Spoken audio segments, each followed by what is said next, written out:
जब रानी चेलना राजा श्रेणिक के घर में आ गई और वह किसी भी तरह से जब आने के बाद में थोड़ा सा व्यथित तो हुई, लेकिन अभय कुमार की बातों में आ गई। अभय कुमार की चतुराई भरी बातों में आकर के उसने इतना बड़ा एक मन बना लिया, और मन बनाने के साथ साथ अभय कुमार ने भी उसको जल्दी से रथ पर बिठा लिया, एक तरह से उसको भगा के ले आए हैं, वो कहना चाहिए। समझ आ रहा आपकी भाषा में बोले तो। वो थोड़ा सा मन बनाए, कुछ सोच भी नहीं पाई, विचार भी नहीं कर पाई, थोड़ी सी कहना चाहिए जैसे बच्चियां होती हैं उन्हें फुसला लिया जाता है, उसके साथ भी समझ लो कुछ वैसा ही हो गया। किसी के गुणों की चर्चा की गई, मन मोहित हो गया, थोड़ा सा उसको फुसला लिया, जबरदस्ती उसको रथ पर बिठा लिया, राजगृही नगर में ले आए मगध के राजा के समक्ष, और उसके लिए उसको रूप को देख करके दोनों एक दूसरे से मोहित भी हो गए और विवाह भी हो गया। हो तो गया विवाह। अब विवाह होने के बाद में जब 2, 5, 10 दिन 15 दिन निकल जाते हैं, जो मेहंदी लगी रहती है जब थोड़ी सी झड़ जाती है, हट जाती है, सूख जाती है, तब थोड़ा सा फिर एक अलग चिंतन शुरू होता है। 1 महीने तक तो बस उसे कुछ नहीं दिखता है, मैं मेरा पति, पति का प्रेम पत्नी के लिए, पत्नी का प्रेम पति के लिए 1 महीने तक बड़ा अच्छा चलता है। और उसके बाद में फिर जब ठंडक आती है, जब रंग उतरता है, तब फिर इधर उधर सोच कर के विचार करना पड़ता है कि हमने क्या किया, हम यहाँ आए, हमारा उद्देश्य क्या था, हमारे भीतर का जो जीवन है वह हम जो जी रहे हैं वह क्या हम अपने उद्देश्यों की पूर्ति के साथ में जी पा रहे हैं, घर का माहौल कैसा है, सास कैसी है, ससुर कैसा है, भाई कैसा है, क्या बोलते हैं उसको, ननद, हाँ वो ननद कैसी है। ये सब विचार भी शुरू के दिनों में नहीं होता है। शुरू के दिन में तो पति के साथ एक मोह में 1 आध महीना निकल जाता है। काम भी करोगी कि नहीं, रोजाना की तरह कब तक सस्ती रहोगी, सामान्य से भी कभी कपड़े पहन करके सामान्य रहोगी कि नहीं, कि रोजाना ही ऊपर से नीचे का 16 श्रृंगार चाहिए। ये 1 महीने तक कोई कुछ नहीं कहता, 1 महीने के बाद में धीरे धीरे ये सब शुरू होने लग जाता है। जब ये धीरे धीरे कम होने लग जाता है तब समझ में आता है हम कौन हैं, क्या कर रहे हैं। अब वो रानी चेलना को 1 महीने के बाद में अब समझ में आता है कि राज्य का माहौल क्या है। 1 महीना हो गया, यहां ना तो कोई धर्म की चर्चा है, ना यहाँ पर कोई धर्म का पाठ होता है, ना यहाँ पर कोई जिन मंदिर है, ना कोई मंदिर जाता है, ना यहाँ पर निर्ग्रंथ गुरु आते हैं, ना कोई स्वाध्याय होता है। और ये बातें सुन रखी थी हमने। राजा श्रेणिक के यहाँ पर बहुत बड़ा जिन धर्म का माहौल है, बहुत बड़ा जिनेंद्र भगवान का भक्त है, वहाँ पर हमेशा जिन मंदिरों में भीड़ लगी रहती है, लोग सब राजमहल के लोग जिन मंदिर में भगवान के दर्शन करने जाया करते हैं। यहाँ कुछ भी नहीं दिख रहा है।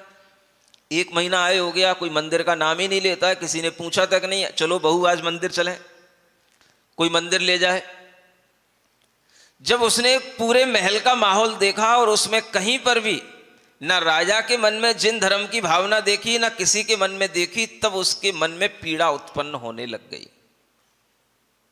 अब वो विचार करने लग गई, ये मैं कहां फंस गई, ये मैं अभय कुमार के द्वारा ठग ली गई, मैं अभय कुमार की बातों में आ गई, इसने मुझे ठग लिया, इसने मुझे पागल बना दिया, और मैं भी उस समय पर इसकी बातों में आ गई। कैसी मैं मूर्ख थी कि मैं अपने मोह के कारण से कुछ विचार भी नहीं कर पाई, अपने पिता से भी नहीं कुछ कह पाई, पूछ भी नहीं पाई, और उनको भी नहीं बता पाई कि मैं जा रही हूं और मैं इसके चक्कर में कैसी आ गई, कैसा मेरा सिर घूम गया। ये सब बातें, सब पश्चाताप होता है, हर बेटी को होता है।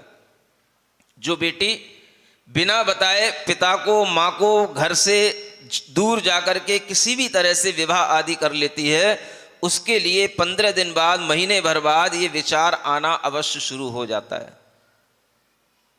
उसका दिमाग ठंडा जब पड़ता है, उसका मोह जब 1 महीने बाद कम होता है, तो उसके लिए तब याद सबकी आने लग जाती है। अगर मुझे यहाँ आना ही था तो मैं अपने पिता को भी बता के आ सकती थी, पिता कोई मेरे लिए मना तो नहीं करते, वो भी हमेशा अच्छे संबंधों की तलाश करते। आखिर उनके सामने अगर ये भावना आती तो वो देखते कि ये राजा जैन धर्म का अनुयायी है या नहीं है, लेकिन हमने उन्हें इतना भी मौका नहीं दिया और हम इस अभय कुमार की बातों में आकर के ठग लिए गए। यहाँ कोई भी न नमोकार बोलता है, न कोई यहाँ पर भगवान के जनालय में जाता है, न कोई यहाँ पर किसी भी तरह के आचार्यों के शास्त्र पढ़ता है, कुछ भी यहाँ माहौल ही नहीं है। और उसके मन के अंदर ये पीड़ा बढ़ने लग गई, उसके चेहरे की खुशी धीरे धीरे जाने लग गई। मन में विचार करने लग गई कि जिन धर्म के बिना जीवन जीना, मर जाना बेहतर है, लेकिन जिन धर्म के बिना जीवन जीना अच्छा नहीं है। पति भी मिला है, वह पति का सुख कितना, अपने मन में विचार करने लग गई, अरे हमसे तो अच्छी वो विधवा स्त्रियां हैं, कम से कम जो जिन धर्म का पालन करते हुए अपना जीवन तो जी रही हैं। क्योंकि पति के साथ रहना इतना जरूरी नहीं है जितना जिन धर्म के साथ रहना जरूरी है। जिन धर्म के बिना अगर जीवन जिया जा रहा है तो वो मरण के समान है। स्त्री का जन्म लेकर के मर जाना अच्छा है, लेकिन बिना जिनेंद्र भगवान के दर्शन किए जीना अच्छा नहीं है। अगर जिनेंद्र भगवान का धर्म मिला है, इस कुल में जन्म मिला है, तो इस कुल को किसी भी तरीके से छोड़ देना माने थोड़े से फलों की इच्छा करने के लिए, किसी भी तरह के कोई भी तात्कालिक सुख की प्राप्ति करने के लिए विष फल खा लेने के समान है। ये पति का सुख, इंद्रियों का सुख, ये कब तक हमारे साथ रहेगा? हमारा तो जिन धर्म पर श्रद्धांत था उससे हमें जो सुख मिलता था, भगवान की पूजा से जो सुख मिलता था, मुनि महाराज को आहार देने से जो सुख मिलता था, वो सुख तो हमारा चला ही गया। अब यहां पर हम कहां फंस गए, किससे कहें?